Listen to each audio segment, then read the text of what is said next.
Since 1972. All right, since 1974. So I was still quite young. I was only about 8 or 9, but I remember watching the Cleveland Browns and a Pittsburgh game, and I was like, really like those uniforms, and from that point on. But my father disowned me, so. I'm sorry to hear that. Well, for at least 2 weeks of the year. Where'd you grow up in Ohio? Zanesville, Okay, just a little, actually about 10 miles south of a little town called Philo, but Zanesville's what I call home. yeah. I was born in Pittsburgh. So. Oh, my son had a chance to go to law school in Pittsburgh and he turned it down. Oh, really? Turned it down, instead he went to UND. He was in love. I'm like, you want to Pittsburgh, blah, blah, blah, blah.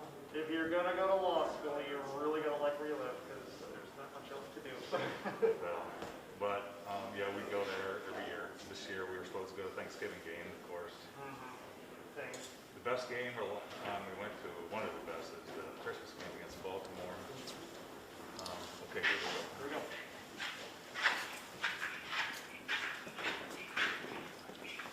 So I'm just going to ask Chief. Where's it? Hey, Chief. We're ready now.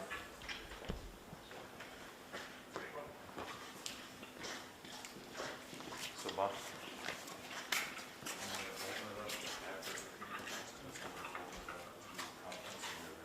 Okay.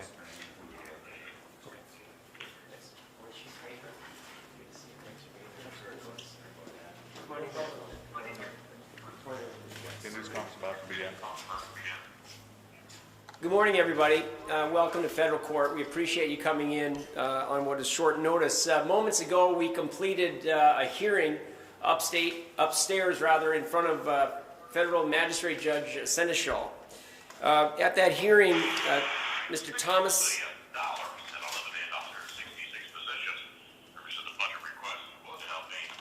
Terry, you want to take that?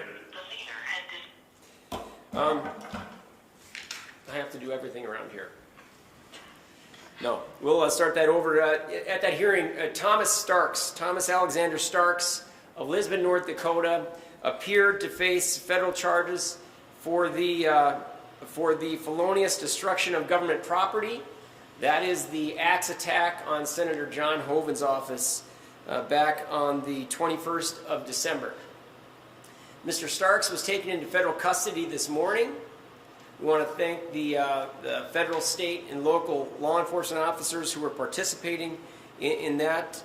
He was taken into custody without incident or injury to law enforcement or anyone else involved.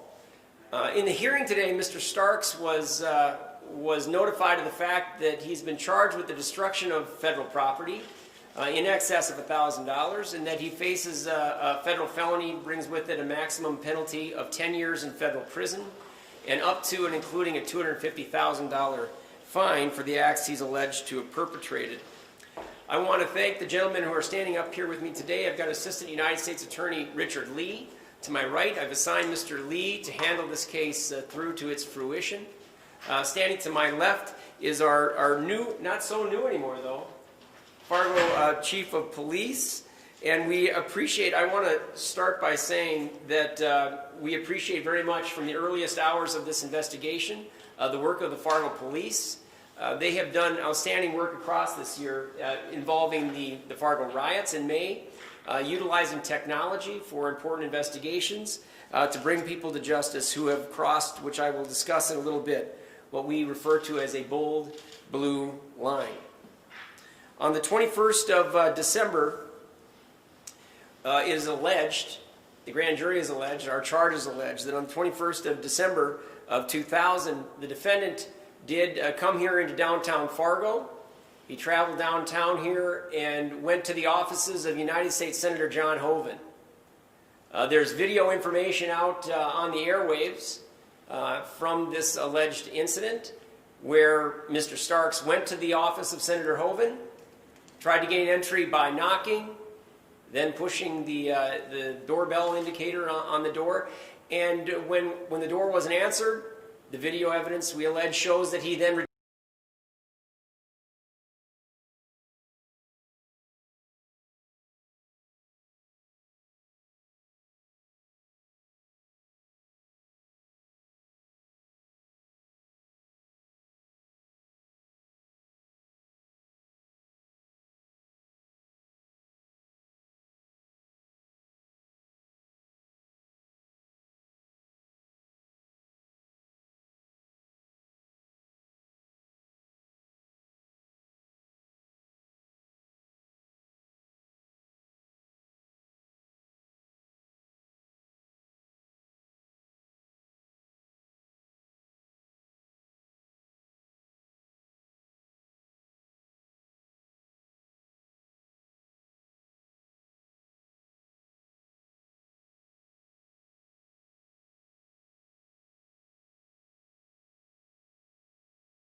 Personally, in the earliest days of this investigation, there came a point where we had state charges that were going to be lodged against the defendant.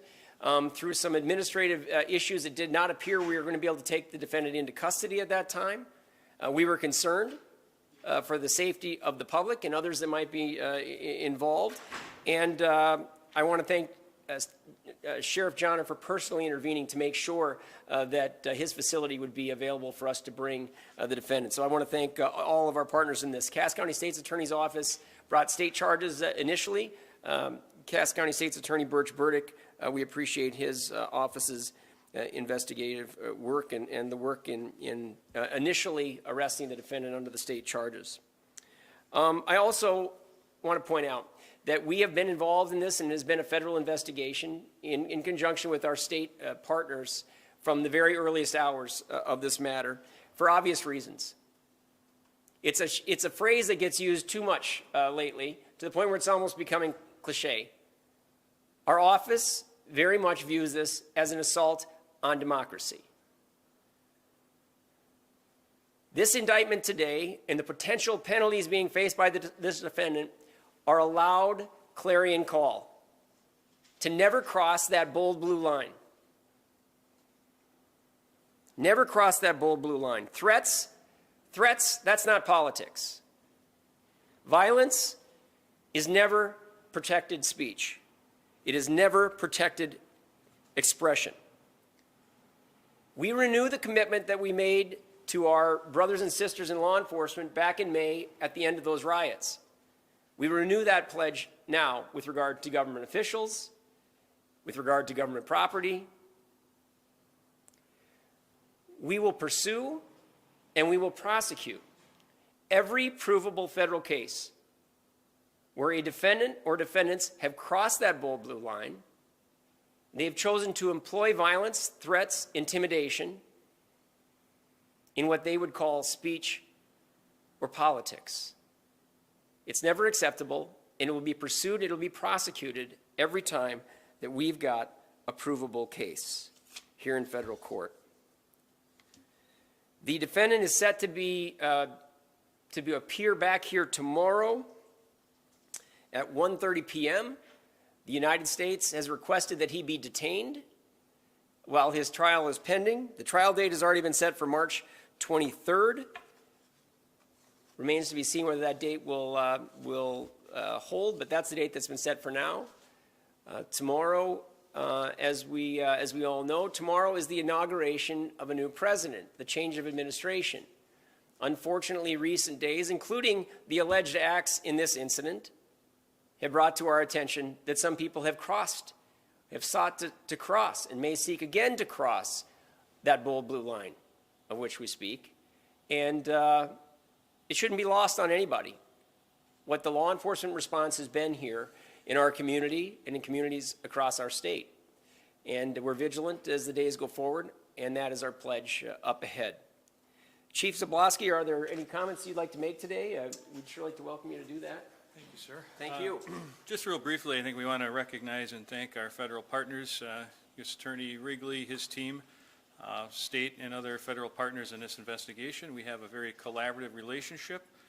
I think the members of our department did an outstanding job in the investigation.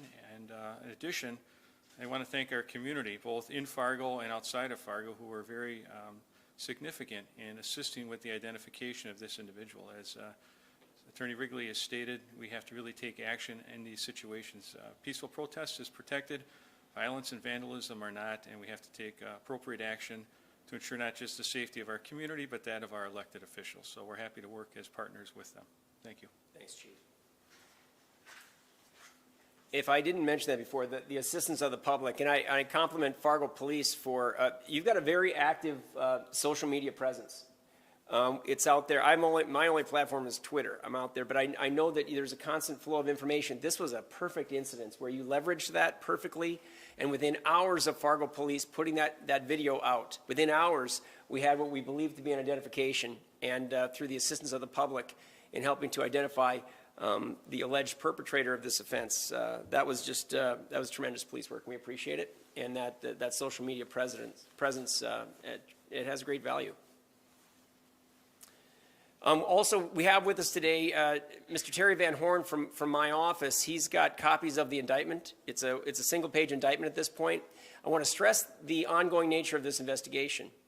Evidence has been seized in this investigation from the earliest hours and continues to be analyzed and assessed.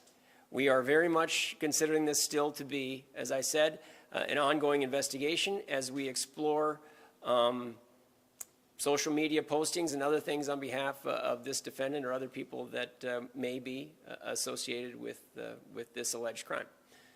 So if you need a copy of that, Mr. Van Horn has those in the back of the room. Any other questions? What role was the Fargo PD in this case? Well, in the initial hours, they were the first on the scene to respond to the axe attack on the physical structure over at the senator's office. They were the first on the scene for that. And then as it became, as we gathered and they started to see the video, all the video evidence that was available, they made it their business to ensure that they had reviewed and evaluated that and then put it out onto their social media and called for the public's help, which, as I recall, it was just a matter of hours the next day that we had what we believed was a solid identification based on several tips from the public. And, you know, the speed with which you get that out is essential, right? Because, I mean, the person, somebody saw that person, what they were wearing that day. Somebody saw that person and could potentially identify the person. As everybody who's watching this, who's themselves seen the video that has now made its rounds around the media, saw that he was like all of us, wearing face masks.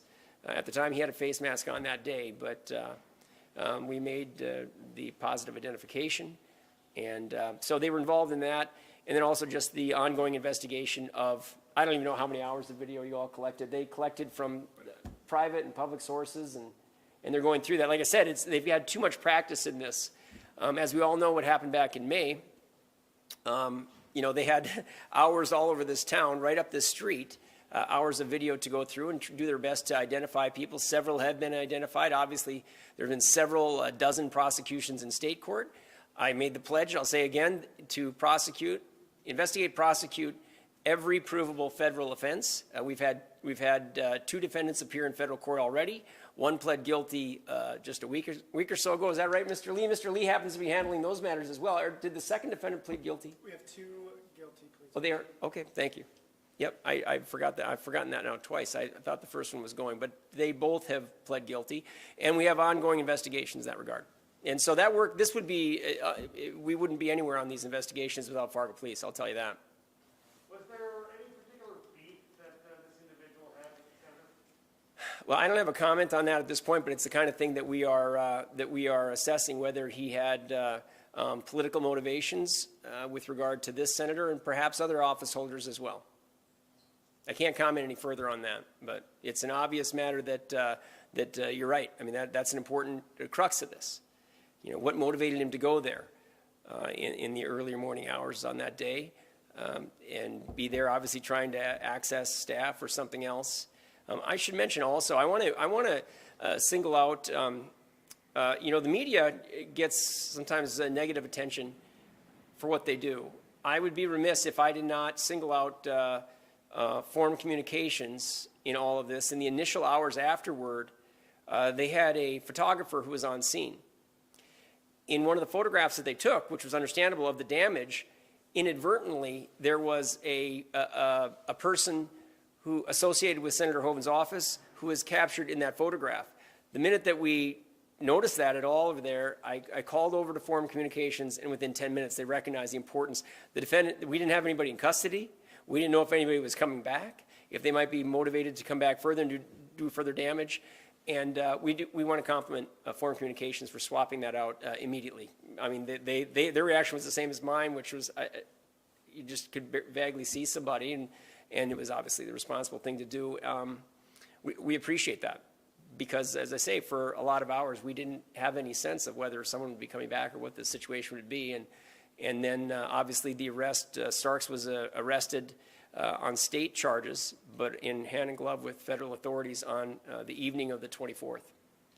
Was there anything when you arrested him, I don't know if you arrested him at his home or wherever, was there anything that you might have seen, any kind of paraphernalia, any kind of imagery, I don't want to say names, but that might play a role in this? I'm not going to comment on any of those matters except to say that at the time he was initially arrested, there was substantial gathering of evidence, and that was back. He was arrested on the state charges, but there was some federal. There was substantial federal involvement on that matter on that day, and we had items which gave us the ability to look for and collect additional evidence, and did so on the 24th. You mentioned there was an administrative hurdle early on in this Yeah. investigation. What was that? Yeah, I'm glad you asked. I wasn't trying to be clever and get around that. I'm glad that you asked a specific question. It was Christmas Eve, and the court system was closing. The county court system was closing at noon. And what we learned was, as we got closer to it, Mr. Lee called me.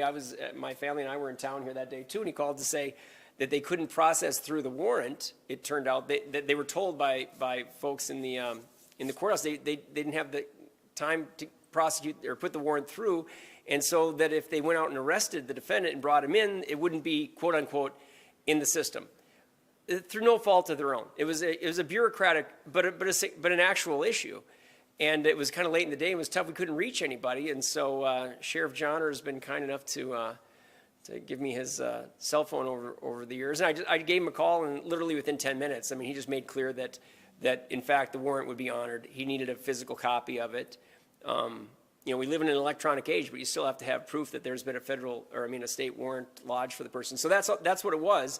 But it appeared for some while that we weren't going to be able to take the defendant into custody for what would probably be a couple of days, which, an investigation of this nature, when you look at what precipitated the arrest to begin with, that was a matter of concern. So we thank him very much, because that was a personal intervention on his part, and we took care of the matter. Has security been beefed up around other government officials, Kramer, Holden, anyone else because of this incident? We don't ever comment on security matters of that nature, but I think it calls all of us into alert. Here we're fortunate here in the federal courthouse, in that we've got substantial built-in security measures, and I think it is safe to say that around the United States right now, not just around the nation's capital, where National Guard and other have been deployed, every state capital, and then also government buildings, government officials, people are rightly concerned, based on the evidence of the last days, weeks, months, the last year. And we haven't escaped that here. I think that that's one of the troubling factors in all of this. I think it too often these days is permeating the public discussion of issues, and we just draw a line there. That's not a public discussion of an issue. You might think you're discussing publicly. You've lost the ability to exercise your constitutional rights to debate and engage in politics and push for public policy change. You've lost that when you cross that bold blue line, like we say. And you are lashing out at government property, government workers, elected officials, law enforcement, men and women in uniform. We had 50 police officers, sheriffs, deputies, and others injured right here in Fargo-Moorhead. One of the Fargo police detectives who's working on this case was knocked unconscious by a brick being thrown, and he hit him in the head during the May riots.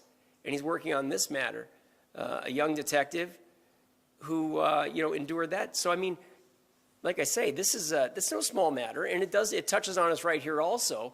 And we appreciate you all coming out here today very sincerely, because the message does need to go to people, to recognize that this isn't a line that you cross. And when you do, you can face, as this defendant faces, we allege that he's crossed that line. Well, we allege that he crossed the line, but I can tell you for sure that the penalty he's been charged with faces a maximum penalty of 10 years in federal prison and a $250,000 fine. And two of the defendants already in the riots have already pled guilty here in federal court and are facing the potential for several years in jail. Whether that's what the result is down the road, their lives are changed. They're tagged as federal felonies. They've altered their landscape, and not for the better. It is something for people to keep in mind. And, in the wake of the tremendous work of the men and women in uniform here in our communities, during those May riots, we all know there were several demonstrations that followed that, and there was no violence. There were no arrests. in those matters. People conducted themselves in the way that we all work to uphold. We're the only hope that people who want to protest have at some point. We keep law and order. We keep people, within the confines of constructive debate and engagement. They can do it all day long. They've had several demonstrations since, and we all uphold that as an important virtue and value. It's the matters that we're talking about here where that line's been crossed and where they seek to, and they're degrading the ability of others to speak and be heard and petition their government for change. So, we're looking forward. We're looking forward in this matter. One thing that's happening right now in the hours that follow this is the defense attorney in this case is going to be receiving all of the federal investigation discovery. All the work of the Fargo Police Department, the Sheriff's Department, and other entities, the FBI and others, and that's all going to be produced and turned over, and the defendant is going to have a sense of not just the one-page allegation against him, but the evidence that's been amassed by law enforcement in this matter. And, at the appropriate time, we'll be sharing those matters with the public as well. Did his plea today surprise you at all? No, that's, I've never had, I've been U.S. Attorney now 10 years. I've been a prosecutor, federal and state, for about 16, 17 years. I've never seen somebody walk into an initial appearance like that and plead guilty. No. Question? So would it be right to go back to your previous question, two questions back, to say that you are still looking for a motive? I said I wasn't going to comment on that, and it remains very much an open investigation. But there's a lot of things that bear on that, including. Well, I'm just going to leave it at that. I'm not going to comment on it, but we're continuing to investigate that and gathered substantial evidence on that in the initial part of the investigation. And can you go over really quickly? I know you said at the beginning the charges again Yeah. against him. It's a single count indictment, which you have a copy right here. At this point, a single count indictment, destruction of government property, specifically the offices of United States Senator John Hoeven. That damage exceeds $1,000. We allege it's significantly above that threshold amount. And so in this case, I should have mentioned too, in addition to the potential for up to 10 years in federal prison, $250,000 fine, and then restitution as well for the damage that we allege was done by the defendant with his long-handled axe. There's a question that you can't answer, but was the axe found? Did you drop it off the scene? I'm not going to comment on the collection of the specific items of evidence, just to say there's been substantial evidence in this case that has come into our possession. You break into a fire, I don't know, like a firefighter's axe brought in from outside, or? I don't have a comment about that, but I would say that people who watch the video know too. He didn't have the axe in his possession when he first went there. We allege, as we say, what the video shows, that he then left the premises from Senator Hoeven's office, returned a short time later, a minute or two later, and had the long stem axe at that point. And we allege, and the video we allege shows, he took no pause in attacking that office with multiple swings, and removing one huge pane of glass at the bottom, cracking out another, completely destroying the intercom, video interactive component on the wall. And then fled the scene, walked away and left the scene. Thankfully, Fargo has tremendous resources, video resources, several businesses as well. And we really appreciate everybody's cooperation in the investigation. He was arrested on the evening, late afternoon of December 24th. And yeah.